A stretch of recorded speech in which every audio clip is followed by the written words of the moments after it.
এখন যদি ওটা পয়দা হয়ে যায় ফুসুক, ওটা প্রকাশ পাবে, ওটা যেন প্রকাশ না পায়। ওলা জিদাল, ঝগড়া তো করাই যাবে না। হযরত মৌলানা সাহেব প্রিন্সিপাল সাহেব কথা বলছিলেন, ওখানে একটা মেজাজ হয়ে গেল, মক্কায় একটা জালালি মেজাজ হয়ে গেল, কোথায় কোথায় ঝগড়া। আপনি যদি ঝগড়া করতে চান আপনার হজ এখানেই থেকে যাবে। আর একটা জিনিস, বহুত হাজিদের হজ এয়ারপোর্টে থেকে যায়, প্লেনে চড়ে না। কেমনে? এমন জায়গায় হেরান লাগলো, সতর্কতা, এখানেই থেকে গেল, প্লেনই তার হজ ছড়ে নেই। অথবা আমাদের ইসলামিক রাষ্ট্র, দুর্ভাগ্যের বিষয়, গত 54 বছরে হাজিদের অপারেশনের জন্য যে ফ্ল্যাটগুলো রাখা হয়, ওখানে পর্দানশীন মহিলা রাখতেই হয়, কোনো পর্দানশীন মহিলা ওখানে রাখা হয় না। নজর বদ নজর, হজ ওখানেই থেকে গেল, উপরে যায় নাই। বদ নজর মারাত্মক জিনিস। জেনার প্রথম যে 3 নম্বর, যখন প্লেনে খাবার দেওয়া হয়, খাবার সঙ্গে একটা টিস্যু দেওয়া হয়, ও টিস্যুটা সুগন্ধি, এহরামরত অবস্থা সুগন্ধিময় কোনো জিনিস ব্যবহার করা জায়েজ না।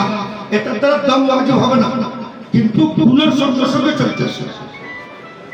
আর বাকি কথা তো আমাদের মুকররির বক্তা আলোচকরা আপনাদের সামনে পরিষ্কার করে তুলছে।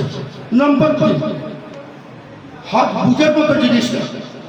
সায়েন্স, টেকনোলজি, যুক্তি দিয়ে যদি হজ বুঝতে চান, বুঝা যাবে না। হজ হলো এই বসলেন মিনায়, এই আল্লাহ 2-3 করে ভাই উঠুন, বসি না, এখন উত্তর দক্ষিণ পূর্ব পশ্চিম চিনি নাই, এখন কই যাবো? আরফাতে। আরফাতে গেলাম, বসলাম, উত্তর দক্ষিণ পূর্ব পশ্চিম বাস তারা দেখতেছে। দুই রাকাত 2 নামাজ একসঙ্গে পড়তে হবে, ওজোর ছাড়া। কেন? রাসূল সাল্লাল্লাহু আলাইহি ওয়াসাল্লাম পড়ছেন।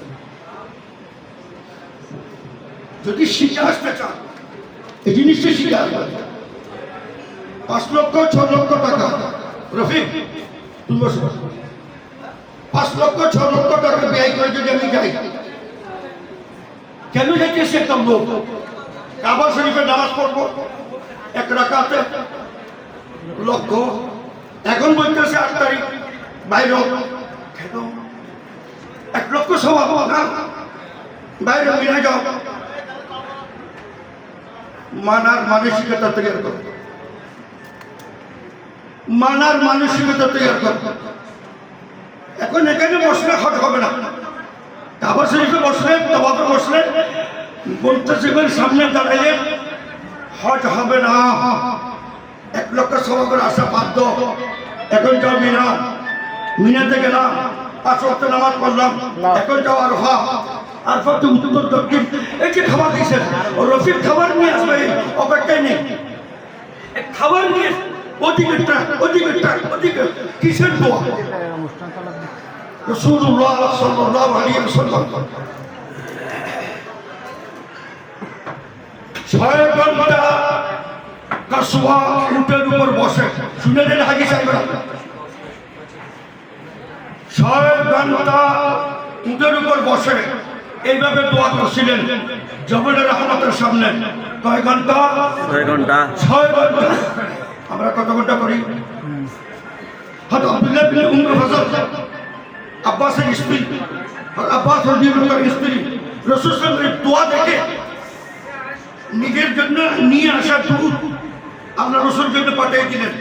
আল্লাহ রাসূল দোয়ারত অবস্থা উটের দুধের গ্লাস নিলেন আর এইভাবে পান করলেন, উম্মতকে জানিয়ে দিলেন তোমরা দুধ পান করে হলেও, পানি পান করে হলেও 6 ঘন্টা, 4 ঘন্টা, 3 ঘন্টা তোমরা দোয়ার ব্যবস্থা করো। এরা আরফাতে নেওয়ার উদ্দেশ্য হলো শুধু দোয়া। 2 ওয়াক্ত নামাজকে একসঙ্গে করে দিয়েছে শুধু দোয়ার জন্য। ওখানে বসতে পারিনি,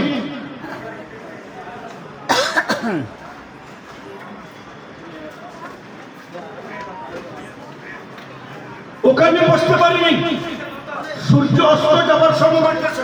চলেন চলেন, ওই যাবো ভাই মুস্তাফা। একটা কথা বলে দিই, যদি মনে রাখতে পারেন, আরফাতে বিগত জীবনে যত আল্লাহর হক নষ্ট করছে সব আল্লাহর কাছে দোয়া করবেন, ক্ষমা চাইবেন। আল্লাহ আপনার হক আদায় করতে পারিনি, আমাকে ক্ষমা করুন। মুজদালিফায় বান্দার যত ইজ্জত আবরু নষ্ট করছেন তার জন্য দোয়া করবেন মুজদালিফা। হুকুকুল ইবাদ, লেনদেন ছাড়া, লেনদেন ছাড়া হুকুকুল ইবাদ মুজদালিফায় ক্ষমা হবে। তারপরে যাবেন শয়তানকে পাথর মারতে। এখানে একটা কথা বলে দিই, গত 1 মাস আগে রমজান গেছে, কি বলেন, রমজান গেছে, ওই রমজানের শয়তানকে বেঁধে রাখছিল আল্লাহ তাআলা। এখন বলতেছে রমজানের পরে আসছো, শয়তানকে পাথর মারো। কথা বুঝাইছে না? এখন কথা শুনেন, আমি দুটো কথা বলতেছি ওলামাদের সামনে। এটা কোনো বিজ্ঞ আলিম, আমি কোনো বিজ্ঞ আলিম টালিম না। মিম্বরে বসে দু চারটা কথা বলি, অনেক আল্লামা লাগাই দে, মৌলবি লাগাই দে, মৌলানা লাগাই দে, তাদের ইচ্ছা। শুনেন, একটা হলো নফস আর একটা হলো শয়তান। বহিরাগত আক্রমণ হয় শয়তান থেকে, আর ভিতরে আমাকে নষ্ট করে আমার নফস। কথা বুঝতেছেন? এখন শুনেন, বহিরাগত আক্রমণ থেকে বাঁচার জন্য আল্লাহ তাআলা একটা সূরা দিয়েছে, কুল আউযু বিরাব্বিল ফালাক। রব্বিল ফালাক আল্লাহর কয়টা সিফাত বয়ান হয়েছে? একটা। কয়টা? একটা। ওইটা হলো মিন শাররি মা খালাক ওয়া মিন শাররি গাসিকিন ইযা ওয়াকাব ওয়া মিন শাররি নাফাসাতি ফিল উকদ ওয়া মিন শাররি হাসিদিন। সব বহিরাগত, বহিরাগত শত্রু থেকে আশ্রয় নেওয়ার জন্য আল্লাহর নাম সিফাত কয়বার উচ্চারণ হয়েছে? একবার। একবার।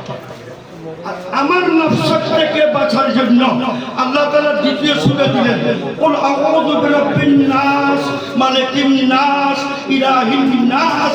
তারপর বলতেছে মিন শাররিল ওয়াসওয়াসিল খান্নাস আল্লাযী ইউওয়াসবিসু ফি সুদুরিন নাস।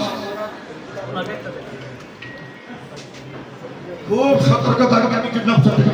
শয়তানকে তো মারবেন, শয়তানের কথা বলবেন যদি কান দিয়ে শুনেন। দোস্ত, 60 বছরের বন্ধুত্ব, কি দোষ করছি আমি? আমার আমার সঙ্গে তোমার সঙ্গে তো একদম চুরিটা আমাদের সঙ্গে বেলোটার পেটিকোটের যে সম্পর্ক, তোমার আমার সঙ্গে তো এই সম্পর্ক হয়। কেন মারতেছ আমার? কথা বুঝিনি? শয়তানকে পাথর মারেন সুন্নত ইব্রাহিম। নম্বর 3, সাফা মারওয়া সহি করেন কিনা? ওয়াজিব আমল। উমরা তো ওয়াজিব, হজ ওখানে কি? আমরা মা বোনের শুনে রাখেন, আমার মা বোন শুনে, ওখানে একটা আয়াত 6766 আয়াতের ভিতর একটা আয়াত ওখানে নাযিল হয় নাই, কিন্তু আল্লাহ তাআলা হযরতে হাজেরের দৌড়, আস্তে চলা, দৌড়ে যাওয়া আল্লাহর কাছে এত পছন্দ আসছে। আমাকে জানার জন্য, আমাকে চিনার জন্য বুখারী মুসলিমের দরকার নাই, হাজরের কদমকে দেখো, শায়ে ইসলাম, ওইটাই দেখলে আমাকে তোমরা চিনতে পারবে। আরো একটা কথা বলে দিই, সাফা মারওয়া দৌড়ানো কোন পয়গম্বরের সুন্নাত, এটা পয়গম্বরের হান, কোন পয়গম্বরের সুন্নাত না, এটা সুন্নাত হলো হযরত হাজরের সুন্নাত। আল্লাহ তাআলা মহিলার কদমকে, মা বোনের কদমকে, হাজরের কদমকে এত মূল্যায়ন করছে, বলছে যে কেউ সেই করবে না, নবী হোক, ওলি হোক, গৌস হোক, কুতুব হোক, আব্দাল হোক, মুহাদ্দিস হোক, আলিম হোক, ফাজিল হোক, কারো হজ কবুল হবে না। ঠিক ঠিক। কারো হজ আপনাদের কাছে একটা। তৃতীয় চতুর্থ অনুরোধ, যদি হজ করতে চান, অর্ধেক ইসলাম এখানে জিতবে। রাসূল সাল্লাল্লাহু আলাইহি ওয়াসাল্লাম জিতবে নিয়ে বললেন, ইয়া আবু দুজানা কাফুল লিসান, বন্ধ কর, দ্বীন এখানে, জান্নাতের ফয়সালা এখানে। কোথায়? জিব্রা। সব এখানে। যদি কবুল বলেন বিয়ে হয়ে গেল, আর যদি তালাক বলেন বিচ্ছেদ হয়ে গেল। এই জন্য আমি সবার কাছে অনুরোধ করবো, সময় সংক্ষিপ্ত। আমি আগের যারা আলোচক ছিলেন সুন্দর আলোচনা করলেন, আমি শুধু 2-3টা কথা বললাম। আল্লাহ তাআলা নির্ধারণ করতেছেন, হজে যদি আসতে চাও, একজন লোক এখানে 60 বছর নামাজই পড়ে নাই, জুমার নামাজ পড়ছে, ওখানে যাওয়ার পরে তাহাজ্জুদ ছাড়ে না, এশরাক ছাড়ে না, আওয়াবিন ছাড়ে না, তার শরীর নামাজ হয়ে গেছে, ইবাদত হয়ে গেছে, কিন্তু ভিতরে এখনো ময়লা আছে। আরে আমার প্লেটে এত গোস্ত ছোট কেন? বিকেলে আপনি কত দিচ্ছেন? আমার চোখে দেখা, আলহামদুলিল্লাহ কয়েকবার দিচ্ছে আল্লাহ তাআলা। এই সমস্ত জিনিস লা রাফাস ওয়ালা ফুসুক ওয়ালা জিদাল ফিল হজ। বাতিন সুন্দর করবেন, বাতিন যেটা বললাম আমি, বাতিন সুন্দর করে আসবেন, শপথ করে আসবেন। আমার হজ কবুল হয়েছে কিনা 3টে জিনিস দ্বারা বুঝবেন। ইয়া রাসূলুল্লাহ, আমার হজ কবুল হয়েছে কিনা কেমনে জানবো? বললেন আফসুস সালাম। তোমাকে হজ করার পর তোমার সন্তান, তোমার স্ত্রী, তোমার পরিবারেরও কেউ তোমাকে যেন আগে সালাম করতে না পারে। কি করতে না পারে? সালাম করতে না পারে। আমাদের এখানে মার্কেট সব সালাম করা নাই। স্ত্রীকে সালাম করবো আমি, সন্তানকে সালাম করবো আমি, মার্কেট সব মার্কেটে নেই, মার্কেট ডোর। আর একটা হলো দস্তরখান বড় করে। দ্বিতীয় নম্বর, অন্তরটাকে জিজ্ঞাবেন, হজ করার আগে অন্তরটা দুনিয়া লুবি ছিল, এখন আখিরাতে লুবি কিনা এটা পরীক্ষা করে দেখবেন। এই 3টে জিনিস যদি ভিতরে পান, আপনার হজ কবুল হয়ে গেছে, হজ্জে মকবুল হয়ে গেছে, হজ্জে মবরুর হয়ে গেছে, হজ্জে মশকুর হয়ে গেছে। আল্লাহ তাআলা সবার হজ কবুল করুন। আমিন আমিন।